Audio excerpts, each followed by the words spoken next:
So you guys might remember my 375-gallon aquarium. We originally built this out in my old garage that's no longer here. We built the gallery in its place. And originally when I put this gallery together, I had the 375-gallon spare and I thought, why not bring it out to the gallery anyways? It's already an awesome aquarium. Let's create a bit of a room divider, and that's exactly what I did. The original scape was tons of manzanita, some moss, as well as stocking it with a ton of red rainbow fish. A very simple scape. I absolutely loved it, but I couldn't keep my hands off it. You see, eventually I thought I could do more with this space. I kind of felt cramped. I started to feel claustrophobic, so I moved the entire aquarium over to the wall. And that was the day one of its downfall per se. You see, I needed to use this aquarium to also add the rays into and my arowana temporarily as I rescaped the 2,000-gallon aquarium. In the meantime, when I set this back up, it just never ended up being the same. And because of that, I always felt like the tank was destroyed. Now, I have said in the past that I want to fix it up, but I've also said that the Vieja that is up in the 120 here isn't going to be able to live there for life because you see, these guys get absolutely massive. They are a boisterous fish. Most of them getting between 10 and 16 inches, and I've got like 15 of them in this aquarium.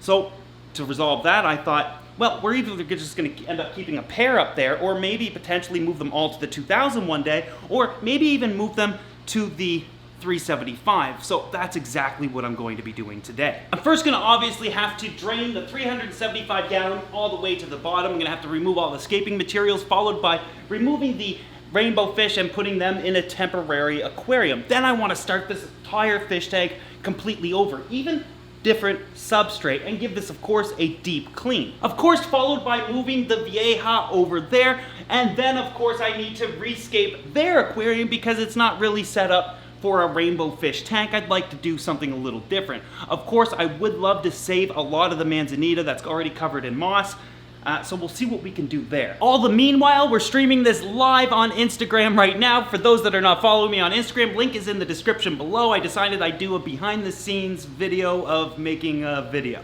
That good? You guys happy with me? Okay, so the tank is almost empty. We've got about 20% of the water left. At this point, I've also been working on the sump, giving it a deep cleaning because all of that manzanita in it, it's a raw manzanita. It's going to shed a lot of organic materials from itself and slowly decompose the outside of it so we get to the hardwood inside. At this point though, I'm going to start removing all the wood. I'm going to continue draining the main aquarium as well as deep cleaning the sump. Now I do kind of have a rough plan of what I want to do with a lot of this manzanita. I do want to save it and use it in other aquariums and try to save as many of the plants as well. There probably isn't going to be any plants in this tank after it's done, ready for the Vieja, simply because they eat them. I think I'm going to use a couple pieces of this manzanita in the Asian aquarium, and then the rest is just going to go back into the rainbow tank. We'll see what we can make that look like. Look at some of this Anubias though. It's doing actually pretty well in there. This is Anubias Nana. Look at all the leaves on it, on just a tiny rhizome. Beautiful. So most of the Java moss is out right now, and I'm going to continue to drain the aquarium simply because catching these rainbow fish in it, while it is as is extremely difficult. So we're getting there. Let me show you where we're at. Most of the water is drained out of the aquarium, and when I'm looking to drain a lot of water rather quickly, I'll use a 2-inch hose with a little weight on it to weigh it down. That way it can't pop out whenever it wants, and then a fish net just kind of twisted all around it so it doesn't suck up any of the sand or fish. I also started doing a deep clean of the sump. I've removed most of the water and lifted up the biomedia so I can remove all the detritus, uneaten food, and the debris from the manzanita. As you can see in there, I've got quite a bit to do left. The wood has simply been moved over to here, and a lot of the plants that were in the aquarium, which is floating around, some moss, Anubias, and some ferns just sitting there up top. Not a whole lot left to do, but if you notice what happens with rainbows is if we look from above, they're difficult to see. They've lost all their color and they're trying to blend in to the substrate because they know they're, in danger. So this is one of the things they'll do to elude capture. And it's actually quite annoying because they're kind of difficult to catch. So I gotta drain as much water as I can and then attempt to catch them. Now to remove a sand substrate, I'll do one of two things. If I'm siphoning this outside, a lot of the times I'll just siphon the sand out with the water and then collect the sand in a bucket. I'll put the input into the bucket and the water will overflow, sand stays within it. But I'm not gonna be able to do that today, so my next option is to simply use a fine meshed aquarium net that can scoop up the sand and take it out no problem. Once I get most of the sand out, I'll go ahead and lower the water level a little bit more. I'll catch the fish, and then the remainder, we'll use a shop vac. As the tank continues to drain, most sand removed, I'm gonna go ahead now and give the tank a quick scrub. And you guys will remember when I scrub my big tanks down, I use these shower scrubbers with removable sponge pads. I'm doing this now because all of the algae and all of the build up on the sides of the aquarium, I want in this water that I'm removing as opposed to having it in water that I'm adding. Now the water level is actually low enough to catch these guys. Most of them are kind of flopping around on their sides. There's maybe a 1/4 inch of water, but if I don't do this in an 8-foot tank, it's nearly impossible to catch them. Trust me, I've had to do this before. Lower water level simply slows them down. Okay, I got them all. Now put them in the quarantine area. Now for the rest, of course, all of that detritus and sand, I'm going to try to get that with the shop vac.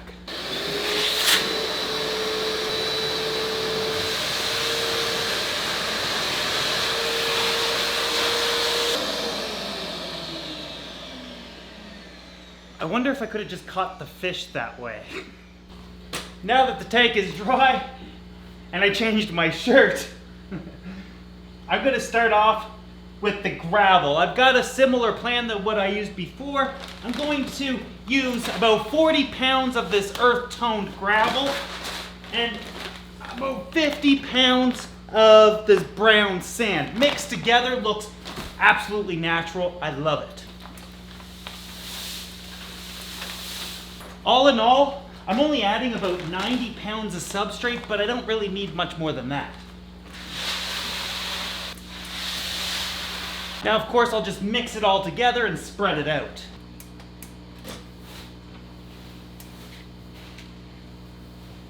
You don't want to mix it too uniform, otherwise it starts to look very contrived and essentially it loses its natural appeal. You kind of do want sandy patches here and there, and you know, a few little pebbles in it, and then maybe it gets a lot more pebbles. Otherwise, you get the idea.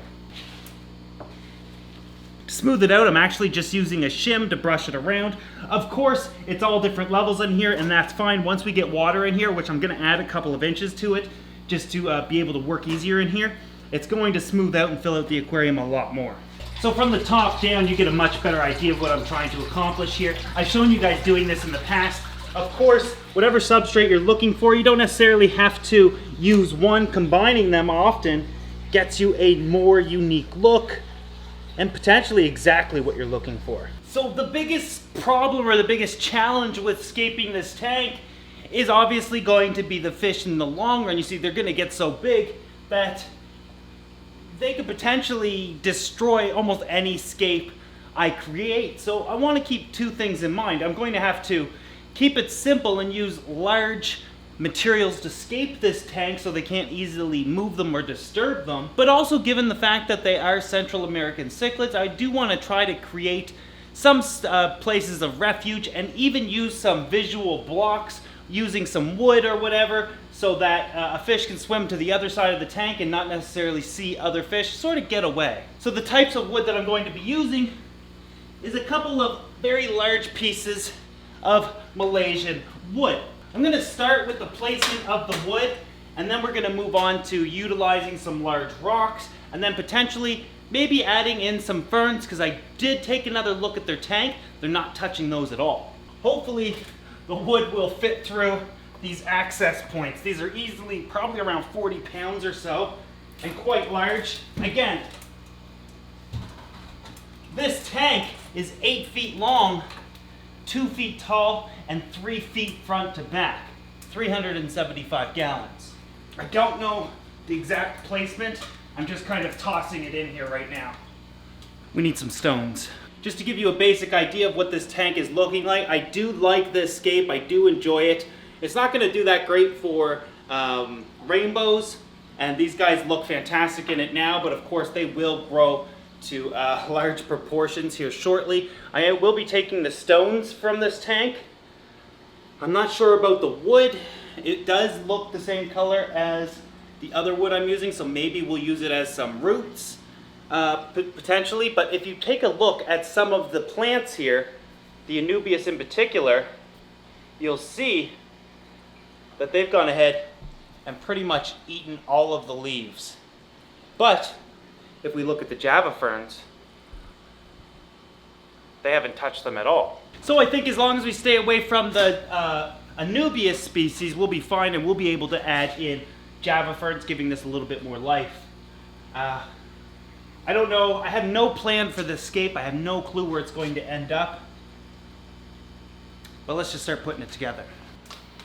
Of course, taking this tank apart is going to make catching these guys a lot easier as well. I'm probably going to get the water level down to here. Transfer these guys out once the 375 is scaped. Rescape this tank, add the rainbows back in. We're in for a long night. Okay, all rocks out, but I'm going to give this tank a bit of a cleaning and siphon out any detritus or debris from all that wood that I took out, or uneaten food, or whatever the case, so that the rainbows can start off with a clean tank. Okay, so I think what the plan here is I'm going to make this a directional scape, where it starts here and kind of flows to this side, with the scape getting shorter and shorter perhaps. And then of course some rocks in between everything that kind of start over there, possibly trail off to this way. We'll just have to see what I come up with. First thing I want to do is prop that log up higher and angled more to give it more height, so that the scape kind of comes down like this. I think I'll use this rock here, nice flat bottom, relatively tall. Should work. With it kind of angled up to the side, there's actually about this much room in behind it, so fish can still get in behind. I will have to line some rocks with it, but I think if I maybe push this one snugger into it, it'll look like they were almost part of each other.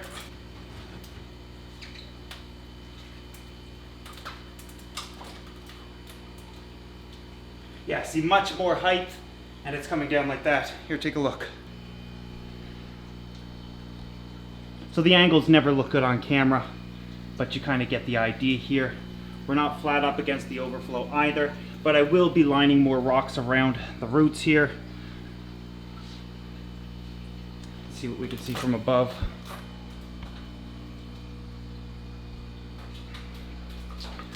Right, so nice hiding places, visual blocks.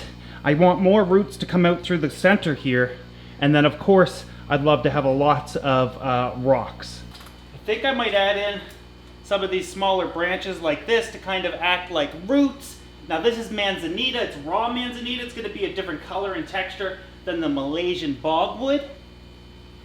But over time, as the Malaysian wood does get wet, they will look the same color hopefully. But that's kind of why I don't like to use different types of woods.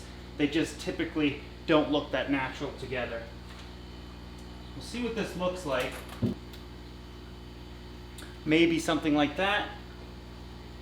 See, I'd love to be able to add in a ton of wood and decorations, but these fish are going to get huge. They're going to need room. No, I don't like those roots. They gotta go. This is a big old rock though that's gonna go in. Thing's gotta be close to 80 pounds. Sorry, Manzanita. I might change my mind and add you back in. Today's just not your day. I think I'm gonna add this big rock over to here, build around it. Maybe they connect somehow. Let's see.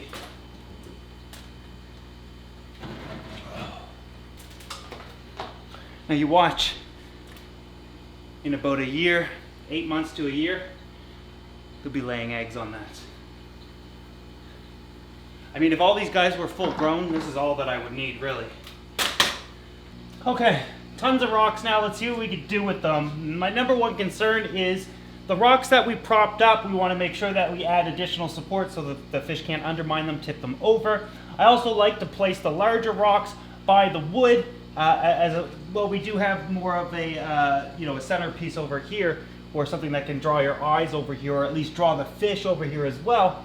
But I like to keep the bigger rocks closer to the wood and then trail off into the smaller rocks. My number one concern is when creating a scape isn't really aesthetics. Of course, we want it to look pretty, but I want the fish to feel comfortable and I want them to display properly in the aquarium. A lot of the times a scape can be beautiful, but the fish might be hiding all the time. They just simply don't feel comfortable in it. I think that's all I'm going to do besides add in some plants. Let's take a closer look. So for putting this together in about 8 minutes, I don't mind it at all. First going to take a look at side angles. And then of course, take a look at it from above. I did find this rock all by itself kind of looked a little awkward. So I added a couple stones all around it, a little more natural. I buried this root in some rocks. I do like that. And essentially all the points that touch with the wood, I don't know what it is, but I just like having rocks around them. Very open. On this wide angle lens, it looks way more emptier than it does in person. But I think I've accomplished exactly what I'm looking to do. The scape does come down like this. It is kind of zagging the way I wanted it to as well. But I think what's going to happen here is the fish are definitely going to be out in the open far more than you typically might expect. They've got places to hide and places of refuge. We've got visual blocks in 3 different spots behind it, here, and even behind this rock over here they can hide. Of course, going in and amongst the wood as well. But it's a big open space to accommodate their growth as well. Again, this was a challenging, scape to only do a hard scape for with just some rocks from my backyard and 2 pieces of wood. But I like it. Okay, so I don't really have a ton of Java ferns left. We've got some trident and some narrow leaf here. I'll try to focus on keeping them lower to the ground and spread out a little bit. Something very simple, a little splash of green, and we know that they're not eating this type of plant, so hopefully they'll continue to. Let's take a closer look. So plants are just kind of randomly placed. And I'm not just placing them out where you can see them directly on. When you move around and take a look at the camera and through the aquarium, you kind of want to have them in crevices and areas that aren't necessarily directly in view because you're not always going to look at it from one angle. So spread the love around. Try to keep it diverse. One little patch of green over here, here, here, here, here, here, here. That's all I got. But not bad for a couple of pieces of wood. Literally 2 pieces of wood, rocks I got outside, and a handful of Java fern. Of course, it's going to look much better filled up, which I got to do now. Tank is filled up and running, but clearly it's quite cloudy, so I guess it's not that clearly. Bottom line is just because the tank is cloudy doesn't mean it's not safe for the fish. The tank is biologically cycled, and this is going to clear up overnight, no problem. So I'm going to go ahead and move the fish now, and since this is the night before you see this video, you'll probably see the fish being added and how everything looks in the next video. Now though, we have to move on to scaping the new rainbow fish tank.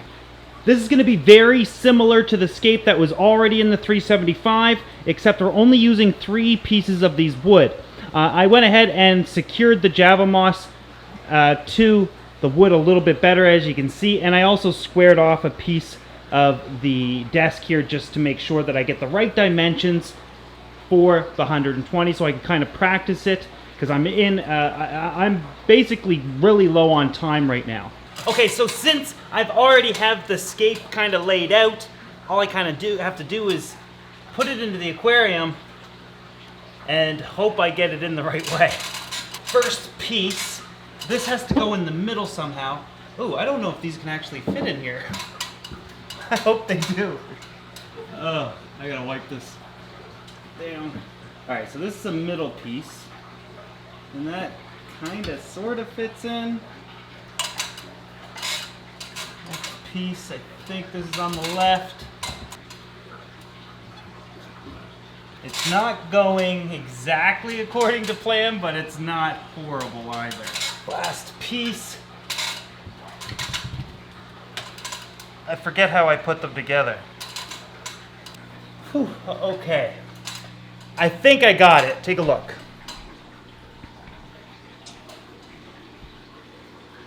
Might be difficult to see right now, but essentially it's just an even flow of some branches. Nice, very open concept.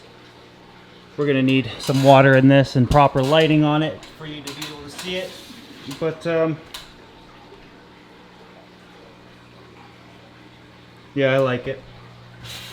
So again, open concept, lots of room for all the rainbows to swim. And given all of these branches and breaks of line in their sight, tons of cover, they're gonna be out all the time. Oh man, what a night last night was. Everything you guys just watched took me about 10 hours to do. Of course, we got all of the tanks switched over and fish added, but the fish being added, the tank is still cloudy over there. I've got a tremendous amount of work to clean up. I want to make the tanks far more presentable before I show you the fish inside of them, and I'll be doing that this Sunday. So if you want to see that and you're not subscribed to this channel yet, make sure that you do. In the meantime, I'll probably go live filming a few things on Instagram again. If you guys enjoy that sort of thing, make sure you follow me on Instagram. Link is in the description below. I hope you enjoy these scapes though. The number one focus for me with the gallery, besides the 2000 of course, is to always make sure that I'm stocking with fish that you can actually get.